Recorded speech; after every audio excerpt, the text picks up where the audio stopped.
Everyone's intuition is different and unique, and for some of us, sometimes it helps to fidget. Let me tell you why.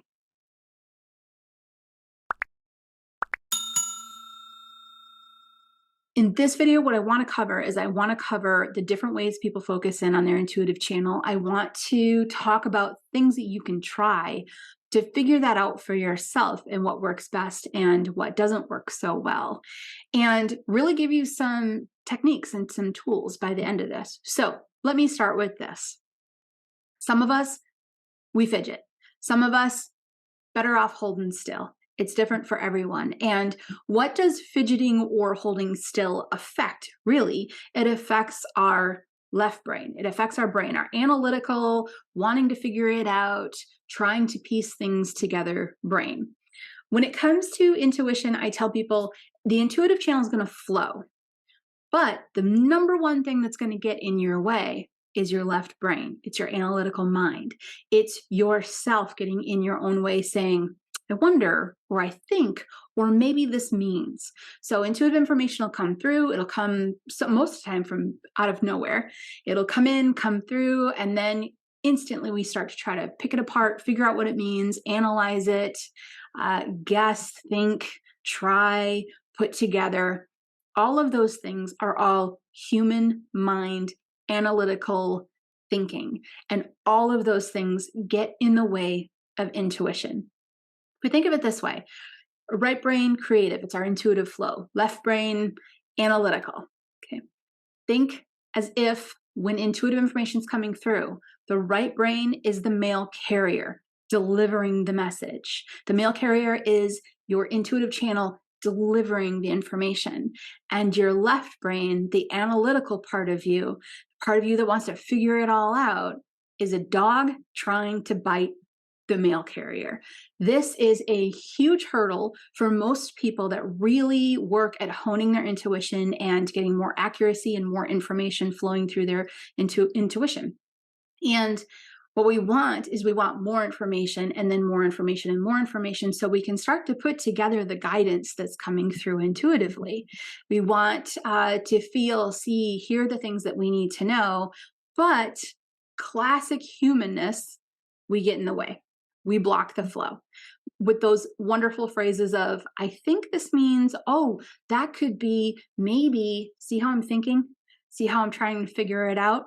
That's the dog biting the mail carrier. And the best thing we can do, love this sentence, this is one of my favorite intuitive sentences. The best thing you can do intuitively is just say what you see, feel, and hear. Don't say what you think. Don't allow yourself to go down that road of trying to figure it out. Just say what you see, feel, and hear, and have trust that your intuition is going to deliver the information in such a way that it will eventually make sense or it will fall into line perfectly. It's when we go, wait, something just came through. Let me figure it out. That's where we allow our left brain to get in the way of the right. It's where we allow the dog to bite the mail carrier, delivering the message, and then they can't keep delivering messages. This is where we get to that point of what helps calm that left brain, what helps train that dog to sit, stay, and be quiet. It's different for everyone. This is what I love so much about the SAGE method. Now, when I first opened up, I took a bunch of different intuitive courses, and some of them helped a little bit, but in essence, all of the courses that I took, they pretty much sat me down, gave me like cards or a pendulum or something like this and said, what do you pick up? And I remember in each of these classes thinking, and even sometimes saying to the teacher, how does this stuff work? Like, how do I get it to work? How do I know? Where do I start? How do I hold myself? Like, what can you help me with that type of knowledge when it comes to using my intuition? And there really wasn't much out there. That's part of what I love so much about the SAGE method. The SAGE method honors the fact that everyone's intuition is different. It gives you tools in such a way that you get to try them on for yourself. All the while, it also explains much of what you experience in these videos, why this stuff works, how it works. Why am I not progressing past one piece of information?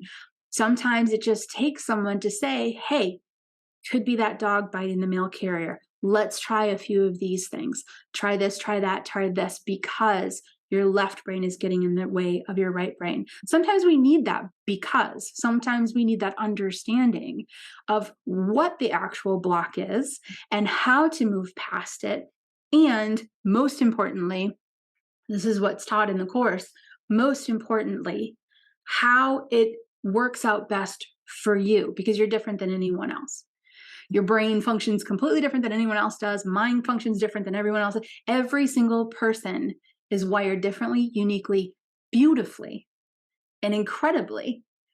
And it's when we start to figure those things out about ourselves, that's when our intuitive channel opens and opens and opens, and it's easier and easier to get more information. And in this particular session, while there is a lot to learn around how to really hone your intuition and be able to sink into that intuitive flow and let it flow and gather a bunch of information, there's a lot to learn to do that. But today, what I'm focused on is recognizing your left brain, recognizing those interruptions, and trying to find a tool that's going to help you calm that left brain. So this video isn't focused on how to get incredible intuitive information or how to get super accurate intuitive information. This video is all about how to hold yourself in such a way that when the information comes through, you don't stop the flow with your left brain.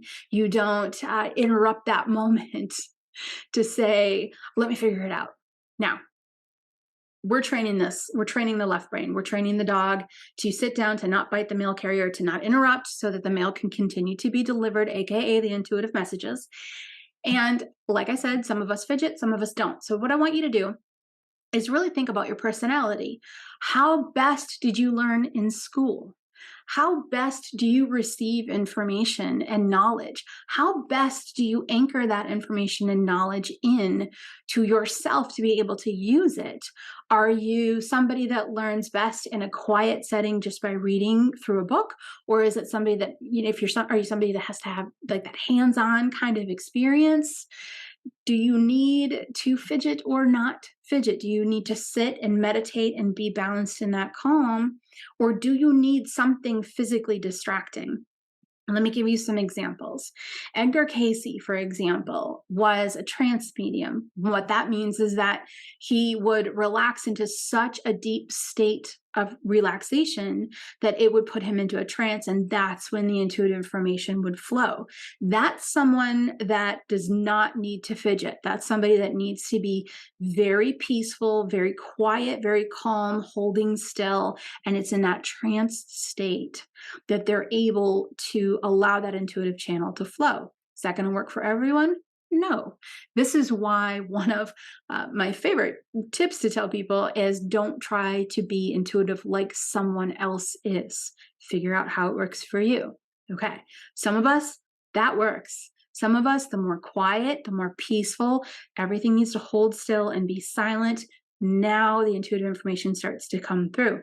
For others, however, there's a physical distraction that helps. And perhaps you've seen readers who draw or write on paper while they're reading. Sometimes they just doodle on paper and it's not, and what even comes up on the paper doesn't make sense. It's just scribbles and it's not even part of the intuitive flow. It's the act of moving their hand and drawing on the paper that calms and distracts the left brain. This would be an example of someone who really benefits from fidgeting, from that physical movement. I know some individuals can sit, read a book, or absorb something off of television or some sort of a video or something, and they can absorb it all and they can retain it. I know other individuals that it's better suited for them if they're moving when they are receiving information in order for them to retain that information. Think about that in conjunction with yourself, and chances are really good that, and we don't say that this is, across the board for all people, but chances are very good how you best learn and retain information is also most likely how your intuitive channel is best utilized, how it is best for you to hold yourself while intuitive information is coming through. Okay, let's get to the meat of this. Let's get to the concepts or not the concepts, but the actual tasks and what you can do with this. For me, I'm a fidgeter. Fun story, actually. We went to a ghost hunt years back. And I typically have either like a quarter or a stone or something like that to fidget. And I move it between my hands back and forth like I'm kneading dough or something. It's just that's how I fidget. And so that fidgeting distracts my left brain and allows my right brain to let the information just flow. Also, if I'm moving, sometimes it helps. Sometimes if I'm like rocking back and forth, that'll help. Or if I'm, pacing, sometimes that helps as well. Fun story. We go to this ghost hunt and I forgot, like, I ended up getting there with none of my tools. I didn't have any coins on me. I didn't have any stones on me or anything like that. And it was a bar. We were doing this late at night. The bar owner was still there. It was a commercial area. And I walked up to the bar owner and I saw behind them a whole jar full of corks from wine bottles. And I thought, oh, that is the perfect thing for me because it's just the right size and I can fidget with it. And I said to her, can I use one of those corks while I, go through the building and tap in? Because as a medium, it really helps me to be able to fidget with something. And she's like, oh, you're not very skilled at what you do, are you? It was something along the lines of, oh, I'm sorry, you still need that, little thing to help you be able to tap in. And I was just like, hmm. It took me a while to figure out that I was subtly insulted. And then I just let it go and went on with my day. But what she didn't understand, and she had the stereotype that really good mediums or really good intuitives have to be in silence, holding still, and centered. And unfortunately, what she didn't realize is that everyone's different. And when we open up to how it works best for us, that's when the good stuff comes through. So give me that wine cork. Thank you very much. I don't even think I said it that harshly. I took the wine cork, walked through the building. I was able to fidget with it. It distracted my left brain enough that I was able to collect all the information there at that time. So it was very helpful. For you, this is what I want you to do. I want you to repeatedly over the next couple of days, if you can, carve out a minute or two, longer if you'd like, if you've got that availability. But this isn't about quantity, this is about quality. And I want you to try two different things. I want you to try sitting still, quiet, peaceful, maybe headphones to block out noise. I want you absolutely still. And I want you to think to yourself and or say out loud, I am open to intuitive information coming through. And then I want you to just sit and receive. If you see, feel, or hear anything, make note of it. Don't try to figure it out.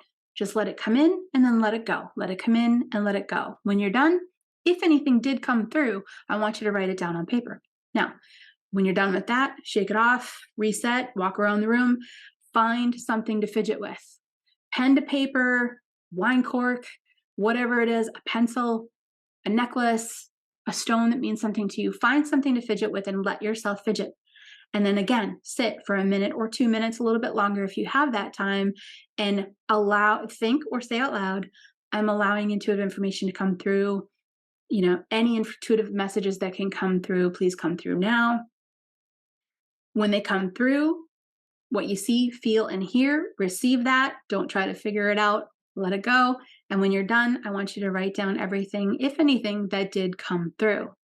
Really, what I'm doing is asking you to try holding still and to try fidgeting and see which one makes it easier for you to relax in to your natural intuitive flow. I understand that there is so much to learn. There's so many of these little nuances when it comes to being able to utilize our intuition because most of us weren't raised naturally using it. But that's what I'm here for. That's my job, and I love what I do, and I love you, and I love that you are here, and I love that you're going inward, and I love that you're listening to your heart and to your spirit and to your intuition. So give this a try. See how it works for you. You might find out something that you really, really love about your intuitive channel.